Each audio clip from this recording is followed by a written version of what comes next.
Orang kaya, orang yang hidupnya cukup. Orang miskin, orang yang selalu merasa kurang. Allah disebut maha kaya karena Allah nggak perlu apa-apa. Kita sering miskin karena keperluan kita terlalu banyak. Puasa menjadi rem ke arah itu. Dengan sifat yang disebut qanaah, merasa cukup dengan apa yang diberikan oleh Allah Subhanahu wa ta'ala. Gaya hidup sederhana ini sangat diperlukan di tengah kita sebagai bangsa sedang mengejar segala ketinggalan-ketinggalan kita, melakukan kerja keras membangun hari esok yang lebih baik. Di tengah-tengah kita berada pada suatu krisis yang diakibatkan oleh krisis ekonomi global. Karena itu sikap hidup sederhana sesungguhnya sebuah langkah untuk memperaih kebahagiaan. Yang kedua, puasa ini membangun gaya hidup yang wara, terpelihara. Jangankan dari yang haram, bahkan dari yang syubhat sekalipun. Karena yang kita makan, yang kita minum sesungguhnya akan melahirkan energi yang menggerakkan sel-sel pembuluh saraf kita. Orang yang melulu memakan makanan haram biasanya akan cenderung berpikir kepada yang haram juga. Dengan gaya Ramadan mah, rezeki itu yang penting halal. Ya Bu ya, biar banyak, kalau halal enak. Yang halal itu yang membawa berkah, dan berkah itu penting dalam hidup ini. Sebab betapapun juga kekuatan materi tanpa yang namanya berkah sulit mencapai kebahagiaan. Hadirin Bapak Ibu dan segenap pemirsa TV One yang saya cintai, kita kembali bicara soal puasa membentuk gaya hidup sederhana, wara, dan yang ketiga, pandai memanfaatkan waktu secara efektif dan efisien. Tempo hari saya bilang penyakit bangsa kita yang agak kronis sekarang ini kan tiga. Kudis, kurap, kutil. Kudis, kurap, kutil. Sumber penyakitnya satu, kuman. Kudis, kurang disiplin. Kurap, kurang rapi. Kutil, kurang teliti. Sumber penyakitnya kuman, kurang iman. Ini nggak ada rujukannya, ini namanya ilmu utak-atik, Pak. Ayo kita dekati. Penyakit pertama, kudis. Kita ini bangsa yang rendah disiplinnya di semua bidang. Di semua bidang. Di bidang ekonomi kita ini sudah jatuh jadi bangsa yang konsumtif. Iklan cuma mendidik kita, belilah, makanlah, pakailah, minumlah.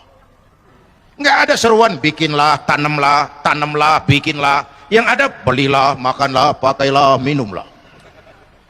Puasa baru 3 hari sudah iklan lebaran, itu gimana otak kita? Puasa baru 3 hari sudah beli segala macam buat kebutuhan lebaran. Mau dididik apa rakyat kita ini? Padahal sebagai bangsa kita raih kemerdekaan dengan keringat, air mata, darah, dan nyawa. Mestinya kita bangsa yang produktif. Tapi kita sekarang konsumtif dan instan. Gaya hidup kita konsumtif dan instan. Tahu instan? Ogah keringetan.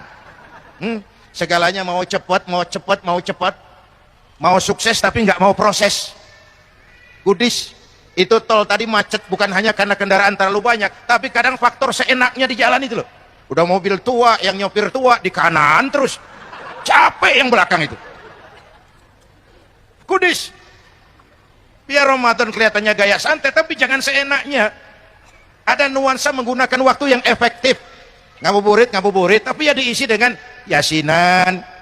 Jangan lalu kelayaban di mall, lalu berpotensi mengurangi nilai pahala. Itu saya kira.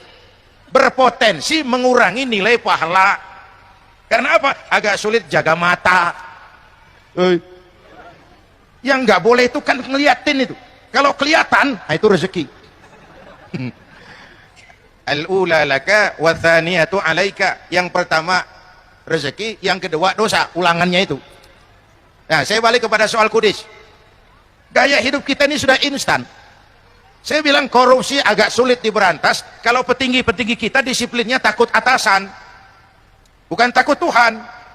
Penjilat, jual muka, setor wajah, kan itu yang musim sekarang. Sama seperti anak muda tengah malam naik motor ngebut, perapatan lampu merah nyodok terus, dicegat sama polisi. Berit, iya Pak. Minggir, siapa? SIM, ada Pak. STNK, ada Pak. Tahu lampu merah? Tahu Pak. Kenapa jalan terus? Saya nggak tahu, ada Bapak. Kan begitu disiplin kita sekarang tuh. Itu kan disiplin takut atasan, bukan takut Tuhan. Nah, puasa ini menanamkan rasa disiplin otonom yang tumbuh dari dalam. Yang kedua, penyakit kita kurang rapi. Kita ini bangsa yang lemah manajemennya, sering amburadul birokrasinya. Kita bisa membangun masjid, tapi memanage masjid kita kalah. Kita bisa bangun sekolah, tapi bersaing kita kalah. Yang terakhir tadi apa? Kutil, kurang teliti.